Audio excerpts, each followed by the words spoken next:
So you do testing for all your projects, right? I usually create a new issue, assign it to you, and then magically overnight my tests get written. It's the most wonderful thing. Yeah, for you. So we did a previous episode on unit testing with things like Mocha, and we looked at a whole other host of other ones. What do you think of when someone says unit testing to you? Oh, there's like in-browser testing, CI testing, there's like usability testing. There's an entire minefield. Yeah, so this is kind of, I think, the biggest issue that I have a lot of this stuff. Like when I first got into unit testing, it was like Mocha, and it was in the terminal, and you get used to this thing of like, this test passed, this one failed, and that was all cool, but it's JavaScript, it's not in the browser, you don't have the browser API, so there's a bit of me that got confused. It's like, well, okay, do I have to edit my code to be separate so it can run in Node, even though it's going to run in a browser, or what? That's kind of been cleared up because obviously with Mocha you can run in the browser, which makes a bit more sense if you're building a browser library and you need those APIs. But there was always this weird tension because a lot of the work I've been doing super recently, I actually got to a point where Node, I was mocking out a lot of the browser APIs, largely to make the test super fast and super reliable because basically nothing was real. Everything was fake and a facade. So you don't have access to window, you don't have access to any of those APIs. Yes, so those things. You end up kind of doing one of two things. Either you run it inside the browser with the Mocha stuff and it'll actually use those APIs, which for the most part are fine. It's good because if there's any browser differences, you get them. Or you mock all of them out, which means it's completely fake. It's normally super fast because it's not actually doing any work. You normally go, in this case, pass, in this case, throw an error, and blah. But it still kind of always confused me, like, okay, so I have these two things, but it doesn't feel like this is good on an ongoing basis because if I don't run the tests, nothing happens.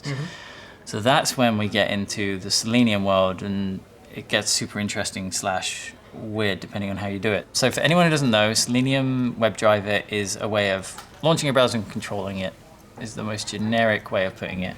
They have a ton of different versions, but this is the JavaScript Node version I've come to know and love.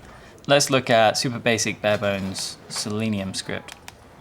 And this is it. So this is a Node version. Like Selenium has a ton of different libraries, which also doesn't help because documentation, there's so much stuff. But in the most bare bones thing, you create what's known as a WebDriver builder. At that point, you can basically say, okay, with the builder, I want it to be a Chrome browser, or I want to do this, and then you can bolt on additional things. You say, build me a driver. And from that point, that is basically, you can kind of think of it as like an instance of a browser.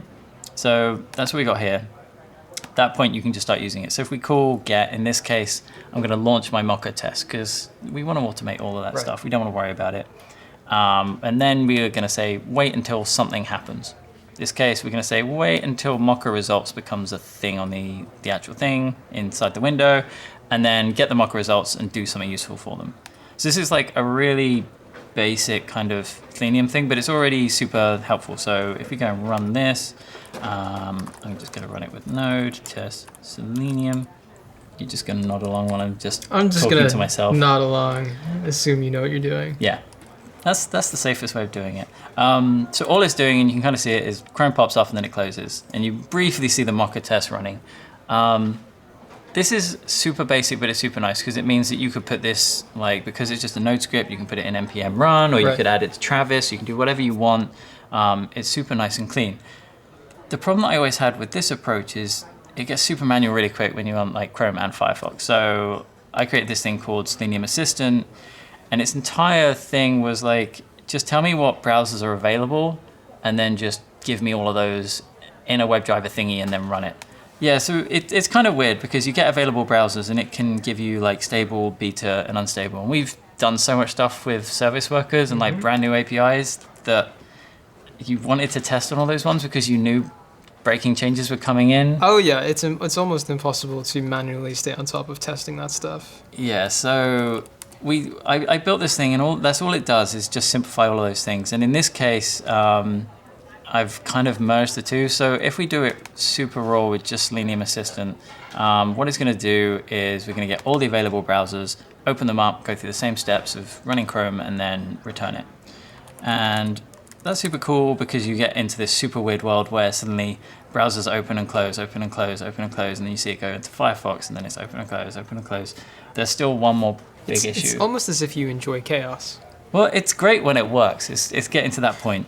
you have this Mocha environment where everything builds, runs, and it either passes or fails. Selenium just gives you the piece that opens up the browser. Right. It doesn't actually give you the pass fail. Like Selenium can open, do all those things. Things can go horribly wrong, and it just goes, well, I don't care. And the worst thing with that is if you have a Selenium test and something goes wrong, Selenium doesn't quit. It doesn't close that browser. So you end up with a desktop full of like 20 different browsers opened simultaneously. The way around that is you kind of end up mashing Mocha and Selenium together. And then you get super trippy inception where you've got Mocha running your Selenium test, which is running Mocha in the browser to then report back to your Mocha Selenium thing, which is what I'm doing here, because you know what? That's true chaos, and that's what you need. And it's kind of interesting. So you get the available browsers, and you say add Mocha test for each individual browser. So we got for each, add Mocha test. Inside of this, we're then saying, right, describe a new test suite. And then before each one, get the Selenium driver, so that's doing the builder stuff for me. And then after each, I just want to make sure I call quit on that browser, because without that, like I say, especially when you start working on this, if you don't exit at the end, it's going to suck. So Mocha test, Selenium, Mocha system. And this time it's going to open the browser, listen for the results, and come back whether it works or not. But I've also added an additional step to this one where, because we're now in Mocha, we can do individual tests. I have that bunch of tests. It's like open the browser Mocha, run through all the tests that are unit tests, and then I've added one on the end, which is like, okay, load another page, click on the about link, check that it actually went to the about page. And this is kind of the interesting thing with Mocha is you start getting into more, which I think you'd class as an integration test. It's like make sure the behavior is the actual end thing that I'm expecting. And I call them integration tests, or kind of label them differently to kind of highlight the fact they're going to be long. Because I think that's part of the point is unit testing is going to be super fast, super reliable, which is why I'm kind of like, you could mock it out and it makes sense. Yeah. Integration tests are the big, long, scary, can take a while kind of things. And there's a ton of ways you can skin both of these cats. But I think it makes a lot of sense. So the super basic integration test, in this case, I'm opening up my website. I'm looking for a particular link, which I'm like executing in the page, clicking it. And then at the very end, I'm just saying, okay, wait until the document title is actually what I expect it to be. How well does all this stuff play with Service Worker? So that's where I ended up getting into Selenium stuff, because I was writing Mocha tests in the browser, and that was great because it meant a really repetitive way of running tests against Service Worker APIs. And it was the only way of doing it in a sane way, especially when you're learning, because there's lots of edge cases. It was the then running them in each individual browser and repeatedly doing it, as well as then running it in on a CI. You need all of that in a Node script, which is why I landed on Mocha afterwards, because you kick it off on the Node side and then it's just JavaScript. And you're not testing any Node stuff. You're only using Selenium to launch the browser, do certain things. And plus, having that step where you can then launch it, perform certain tasks on a demo page. Right. And then check what the response is from the browser is insanely helpful, especially for figuring out like any possible browser differences or bugs in each one, of which there was many back in the day. So that's where I'm at. And I think I'm now starting to try and delineate between unit testing and integration tests, because with Selenium, you are instantly in flaky territory. Like WebDriver just does random stuff because of lols and funsies. Define random stuff. It will just... So the worst thing with a lot of this stuff is you will randomly get one browser updating and it will not work with its current version of its WebDriver equivalent. Your CI kind of goes out the window at that point. But it will often come up with a fix sooner or later. And it's very rare that that will land on stable releases. But there are just times where, let's say you're using Express or some other Node module start a local server. If for whatever reason the browser talking to Express causes an issue and something breaks, it breaks, and that may be a once-in-a-lifetime opportunity on the CI that you will never see again. So I'm finding I'm adding retries a lot for Selenium WebDriver tests, and generally that weeds out a lot of issues to the point where you're like, this is actually a bug in my code. What's the typical number of like retries? I've been landing on like 3. 3, okay. And that's just largely because 9 times out of 10, it's because I'm using I'm even going so far with integration tests of like test against real live networks. Like you think of push, you need the browser to talk to like whatever push service they're going to talk to, and then get a network response. And if that if for whatever reason the CI's internet connection is broken, that means my test is going to fail. It's going to get so far and then die. I think you've been tackling some of the sort of bleeding edge around unit testing, dealing with service worker, dealing with push and all of those other newer platform APIs. I don't think it's bleeding edge testing. I think it's just I've been testing a lot of bleeding edge APIs, which is why I'm reaching a lot of these weird situations. And it's also the reason why I'm finding it so useful. Because the main thing is if I build these things, I also don't want to babysit them. Right.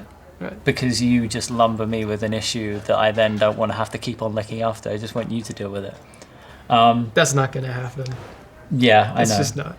But it's interesting. I think everyone should be looking at this stuff and playing around with it. I definitely, like, the next step for me is looking at, like, services like Browser Stack and Source Labs, which I think now that I understand Selenium, I'm at that point where I can appreciate what Source Labs does for me. Yeah.